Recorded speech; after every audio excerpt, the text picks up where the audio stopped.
Like me, you may have just finished watching Mrs. Burns' example digital portfolio explanation video.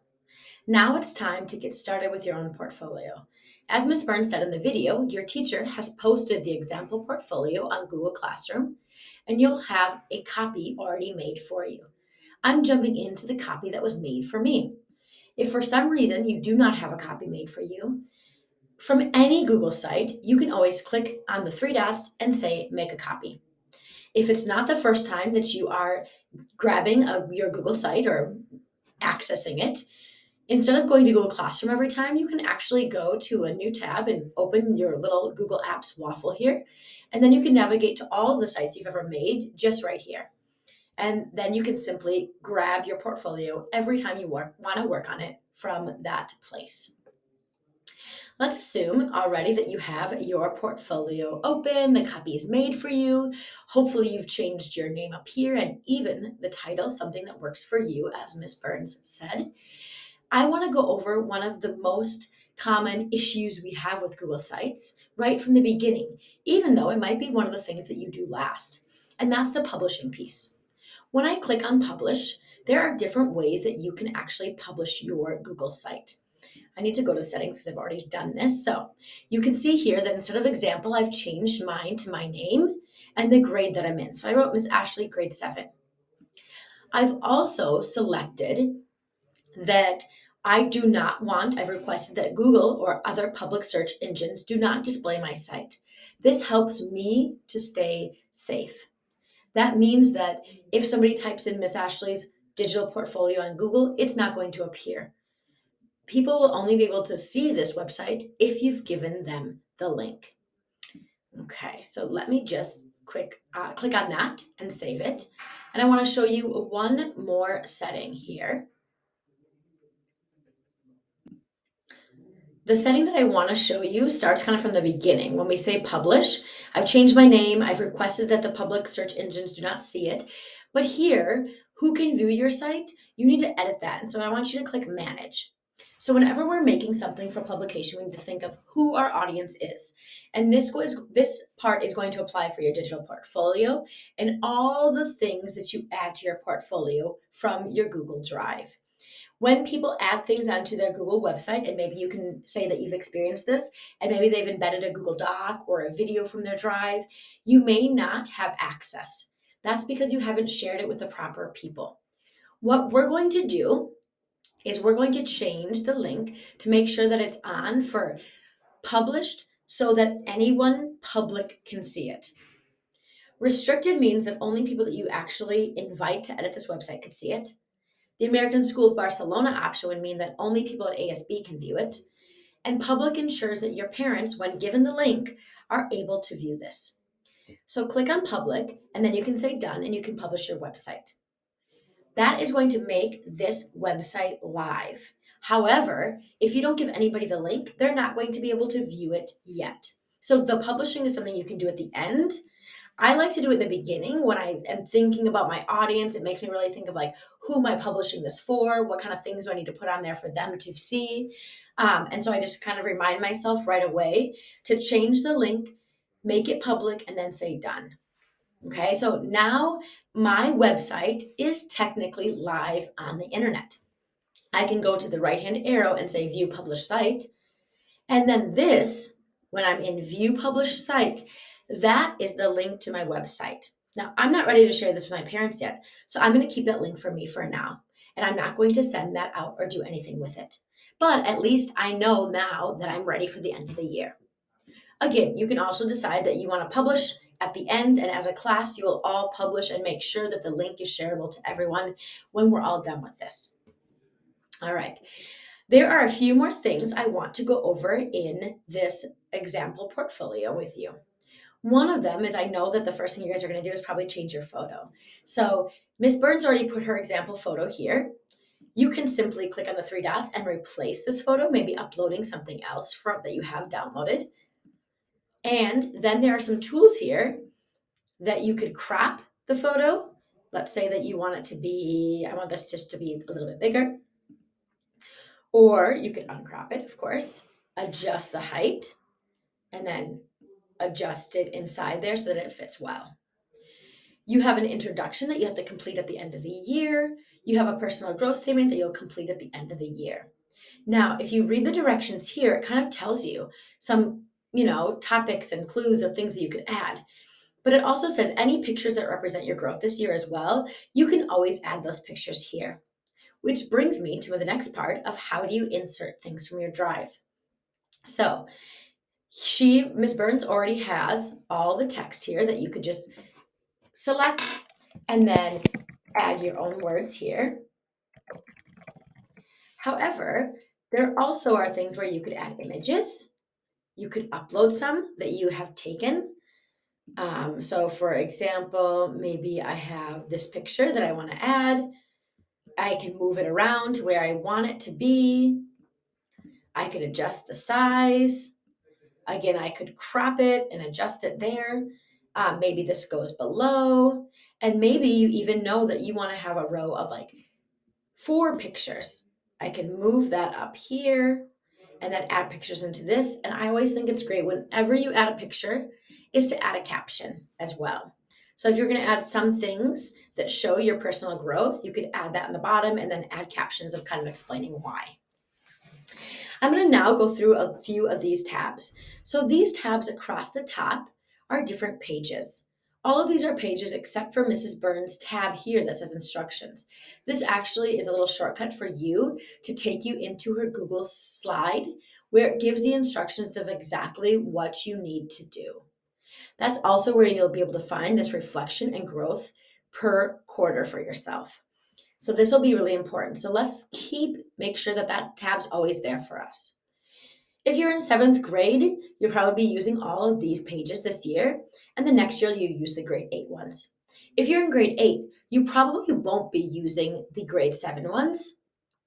So I would probably, instead of deleting the grade 7, I would keep the grade 7 if I was in grade 8 and just change that 7 to an 8 because you see how she has all these subpages already made for you.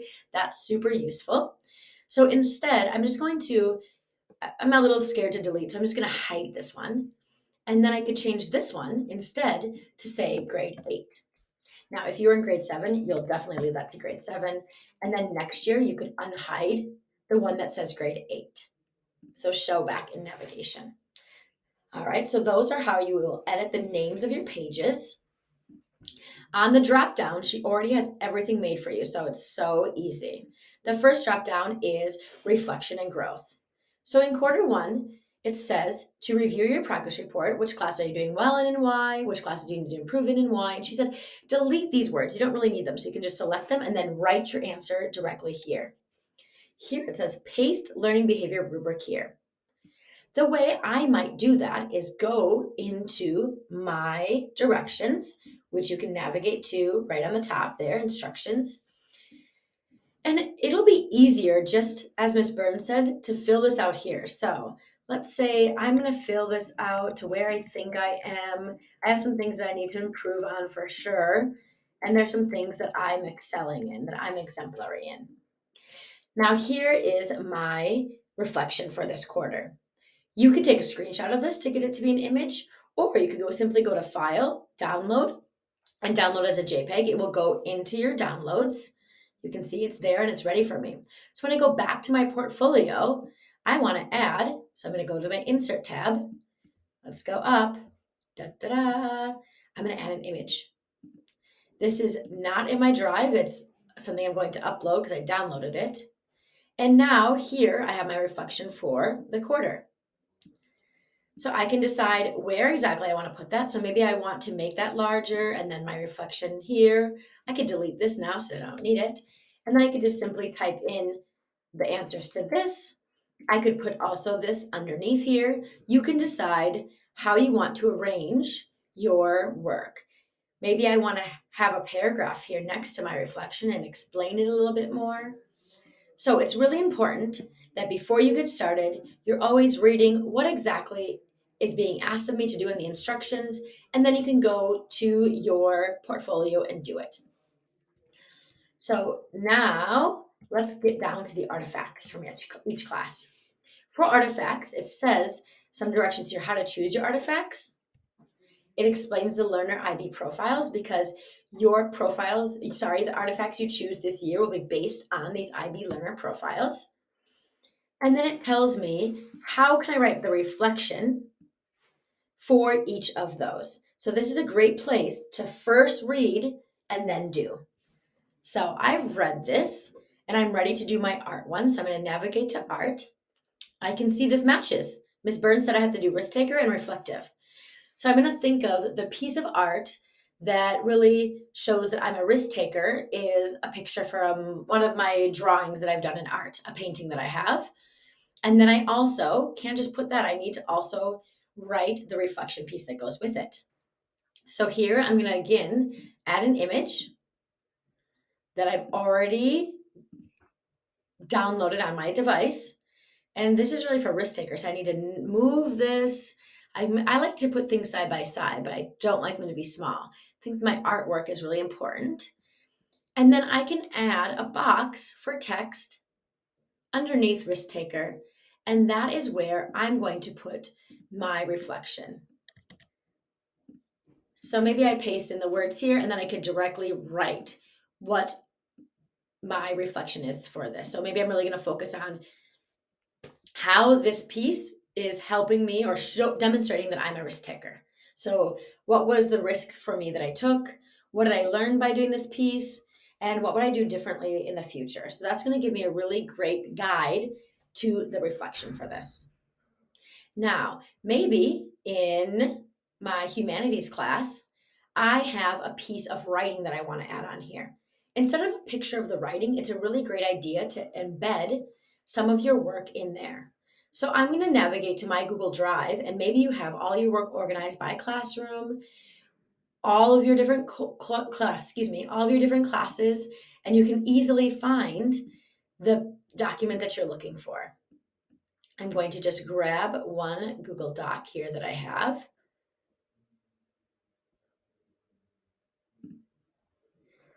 This is the document I'm going to insert, and it's going to embed in here, which means that I don't have to click on it to view it. It's just going to be shown right there. So this is why this is so nice. And you can remember maybe when we did the Google Sites, it was a little bit harder to read the work. It didn't quite embed the same way. So here I actually have that piece, and then I'll be able to answer the questions. So for humanities, principled, and I could say, how does this piece of work exemplify my principled trait? If I don't know what that means, I use the same guide to go and find what principled means and why that piece is an example of that. So you'll be able to grab your words, add another text box, and then write your reflection right there. Now, I know you do a lot of cool projects in all your classes. So you can think of embedding a PDF, maybe of something you made on Canva. You could think of adding a video from your drive in there as well. So there's a bunch of different media that you could add. So if there was a video that I wanted to add, I would simply just find that video. And I always think it's nice to be able to search if you know exactly what it is, the name of it. I'm just going to search for videos in here. I have Miss Burns' video right there, and I'm going to insert it. So maybe this is my artifact 2 about being knowledgeable. This is a great example of Miss Burns being knowledgeable about portfolios. Again, I can adjust that, and it's looking great. So I've added my artifacts. I can add here text for my reflection. That is wonderful. I'm going to conclude the video. I'm going to wrap this up here for us. And before I do, I want to say one more really important thing, and it goes back to the first thing I said. Think about who our audience is. I know that the audience for these portfolios is someone outside of ASB because it's your parents. I've already made this website public to people outside of ASB. However, let me show you what happens. I have my link. I'm going to give this, I better publish this one more time. I'm going to give the link to my parent. All right, so let's view this. Oh, I think it looks great. I can see that my document's embedded. I take this link and I'm going to give it to someone who's not in the ASB organizational system. So I'm going to test this by going to an incognito window, paste in the link, and now let's see what happens. Here, it gives me this little sad face because the account has refused to connect, the account is not open for someone to view your work. That goes back to that this document is not open to the public. So even though the website's open to the public, I need to click on this document, open it in a new tab, and then I need to change these sharing settings to not restricted, but anyone with the link. So, not the public internet, people can't search for this still, but if you've given them the link, they should be able to view it. So now when I go to visit that website, since this is open now, anybody will be able to view it as long as you've shared your portfolio URL with them. This is not your portfolio URL because it says edit here. Remember, you always need to go to view the published site. And actually, this is the link that you will then share. And now you can see this is embedded and I can see it. So you're able to view that work. That is all for today. If you have questions, Ms. Burns said that you can ask her. Mr. Ignacy is a great tech resource. You can, of course, reach out and chat or email me, and you have your advisory teachers here to help you today. Good luck, have fun, and don't forget, it's always really important to read the instructions. You have two types of instructions. A video from Ms. Burns, which really helped me. Also, the slides that have everything here for you. If you're stuck, you don't know what to write, you don't know what to put in here, this gives you so much information. And then you have this video tutorial to help you navigate some of the technicalities around Google Sites. And I'm sure you're thinking of someone in your class, a peer, a classmate that is really good at technology and that can answer some questions as well. One of my best friends that's super knowledgeable is Google. So if I ever have a question, I might write in here how to add a picture in Google Sites. And right away, it's going to give me some instructions. And YouTube also has great topics and tips for how to do things as well. All right, have fun, and I can't wait to view your portfolios.